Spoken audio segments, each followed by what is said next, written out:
We live in times when faith and spirituality have become very inflammable. Don't put them in the same basket. Okay, let's talk about faith first. We live in times when faith, for certain, has become a very inflammable, easily politicized conversation. If faith should have been personal today, it's not. Today you actually have decisions taken in the name of somebody's faith being injured.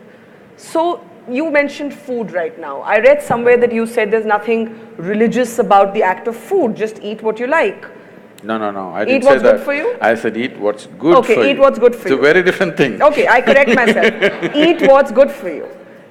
But today we have a highly politicized conversation around banning beef in the name of faith. It's definitely not good for you to eat it. Beef or any meat? I'll come to that. Finish. Okay, so I'm offering that as one example of how I see a politicized conversation taking place around faith. How do you reconcile the faith of a large number of people with questions of individual liberty? I know I have read that you like books written by Salman Rushdie. We were the first country to ban him, again in the name of faith. How do we reconcile faith with individual liberty? See, it's always been said, faith moves mountains.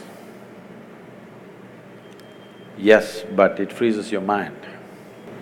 But the greatest crime you can do on this planet is to move a mountain. You should not move a mountain, it should be where it is. It is not just dropped from somewhere, it's grown because of various forces functioning in a particular way. Phenomenal activity has happened to build a mountain. You should never move a mountain. But people with frozen minds always want to move a mountain. Okay, having said that, when we say faith, it's an import for this culture. We have never had faith in this culture. You must look back little beyond 1,000 years since we've been under occupation. Here we have been told always, your life is your karma. Karma means action. Whose action? Your action.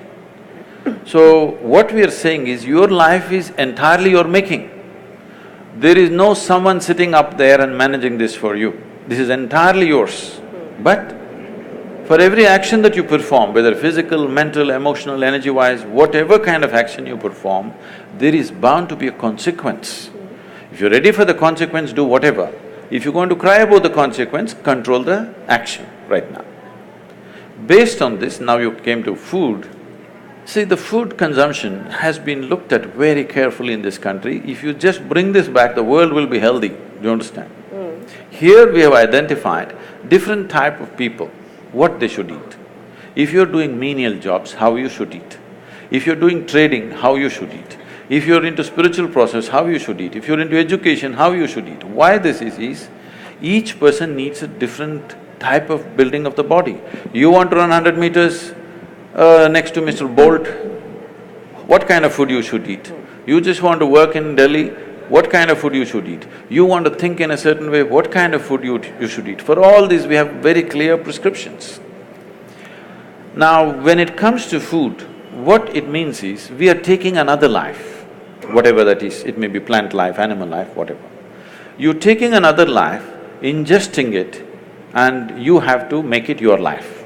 That's the whole thing. What is your life, what is that life, if you look at it? All life on this planet is coming from the earth.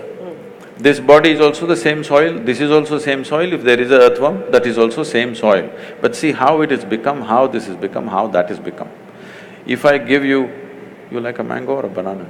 Mango. Mango. I know, you're ruling the state right now. Now, if you eat a mango, this mango becomes a woman in you. If I eat a mango, the same mango becomes a man in me.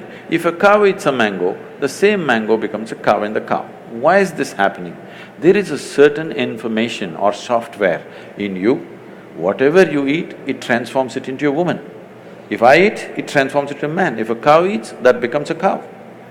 So, every life is happening the way it is happening because of a certain dimension of information, or in modern terminology, let's call it software. There is a certain software, which is an arrangement of information. Now, the idea is, to eat as simple a software as possible. If you eat that kind of life, which is a very simple software, your ability to override that software and make it entirely a part of you is very good. As that software gets complex, more and more complex, your ability to integrate it goes down.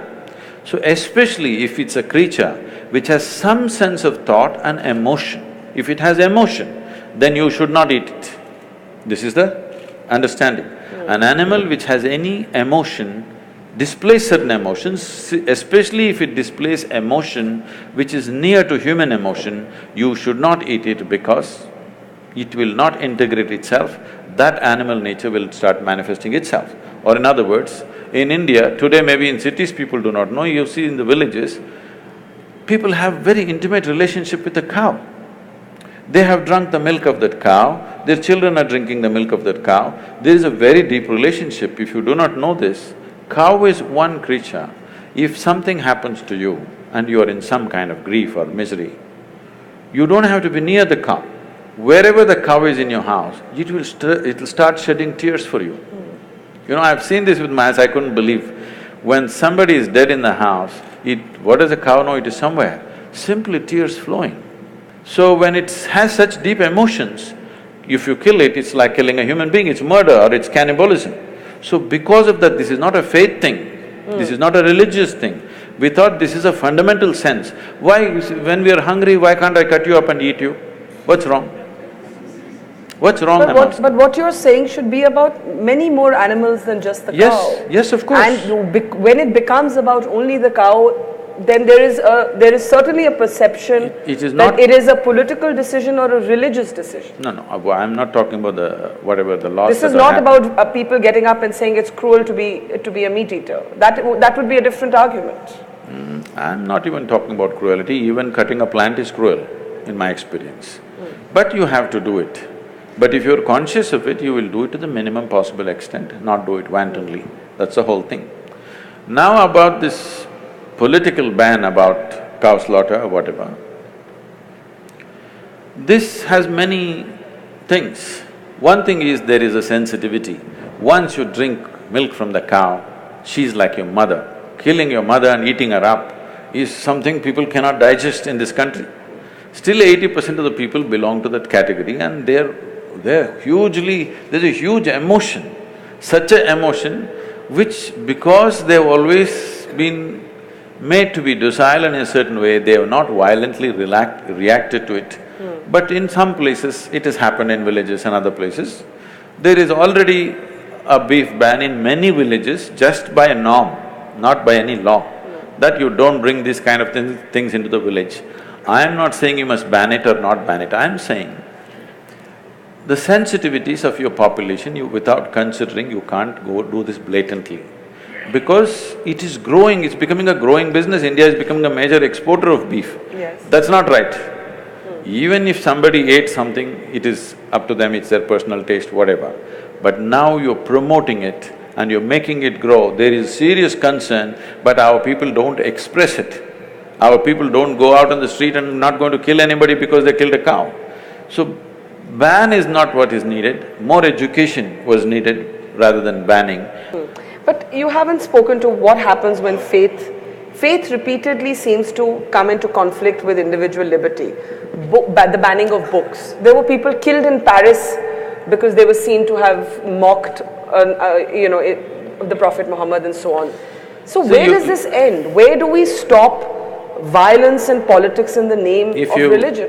If you want that to stop, you must understand this. You're saying today, it's not today. In the last 2000 years, this is the history of the world. Continuously it's happening all over the world. Suicide bombers are a new phenomenon? Well, you've forgotten about the crusades and the other things which have not been reported in history. Hundreds of millions of people have been killed in the name of God, all right? It's new to us here, but even here, thousands, hundreds and thousands have been slaughtered in northern part of India just because of the faith that they belong to when the invasions happened. Nobody writes about it because we never took the pen and wrote, somebody wrote history for us the way they like it. Because all history is sponsored by kings, They wrote the history the way they want and they said they're great emperors. But what they did was absolutely terrible. So you need to understand, faith is a new thing to us. When I say new, in this country which has 15,000 years of history behind us, 1,000 years is new for us. We've still not come to terms with it, we're still struggling with it. But struggling within ourselves, not creating a struggle on the street, because that's not our nature, because here always we've been drilled into us, whatever you do, there'll be a consequence for you. Even if you come back another life, it won't leave you, it'll come back to you. This has been told, this controls people, this is a tremendous technology, please understand this. And it's not simply a fake thing, it is a real thing.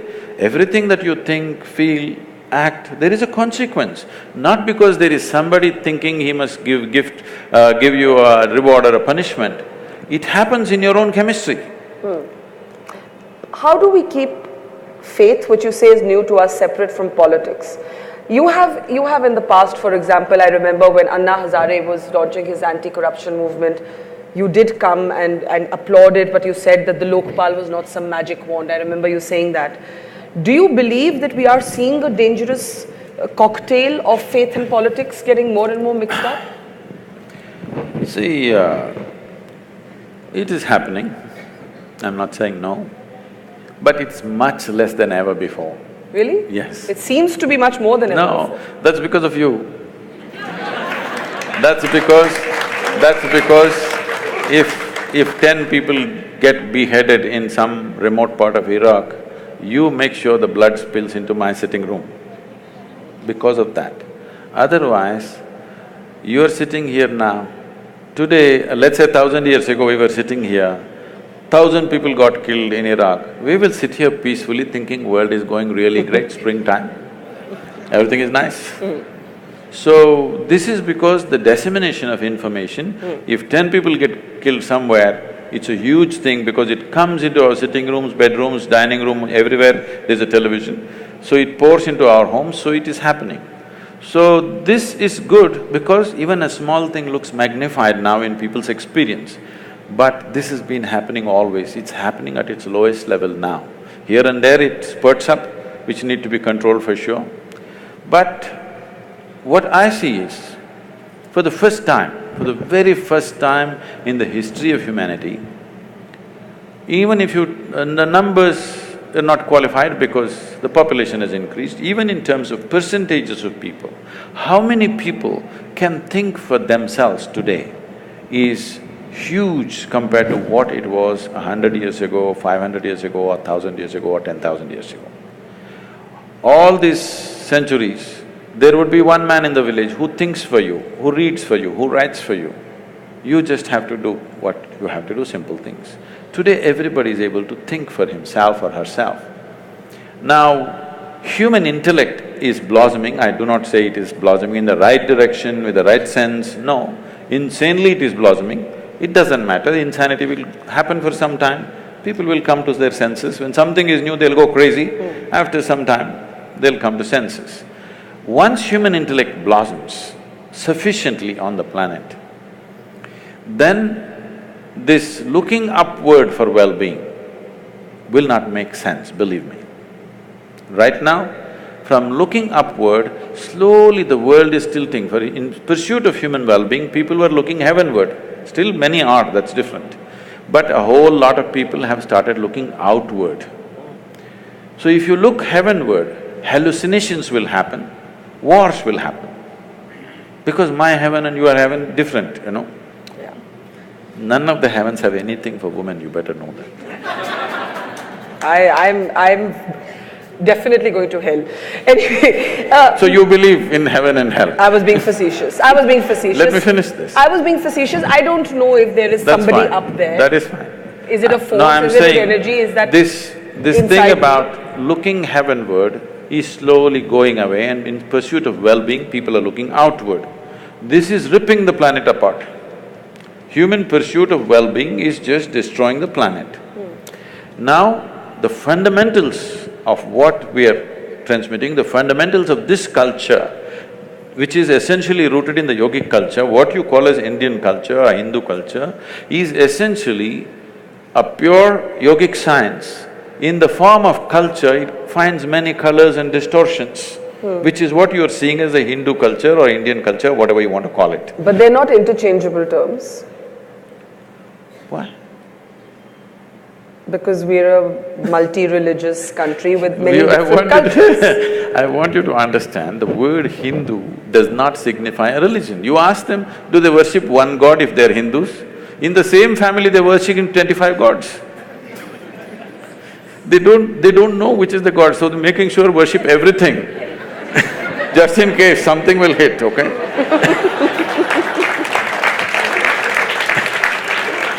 Now, the word Hindu means the land between Himalayas and Hindu Sagara.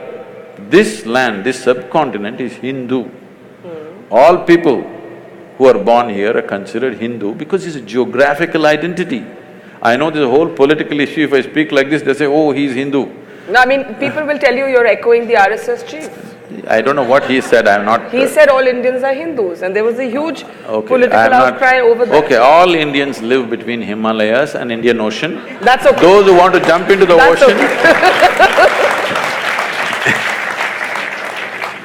If you live… see, this is a dialectical culture, it expresses things in a certain way. Between Himalayas and Indian Ocean, if you live, you are a Hindu. If you jump into the ocean and cross, you are a Lanka. So, I don't know what is the struggle about this. This is because there is such a narrow understanding of this. This is the debate we have to change in the country. Because somebody has absolute belief systems, we are trying to compare that to a culture where there is no such thing as belief. We are not ever been believers, we've always been seekers. This is a land where the highest value has never been God, always liberation, mukti. Freedom is the highest goal, God has never been the highest goal. So, you put this in the same box as something which just believes this is it or you're dead. Unfortunate. That's not the way to look at it. This is what we have to bring back. If we really value human freedom, you must bring back this seeking for liberation. I want to be free, not just from others, but from myself and my God and my heaven and everything.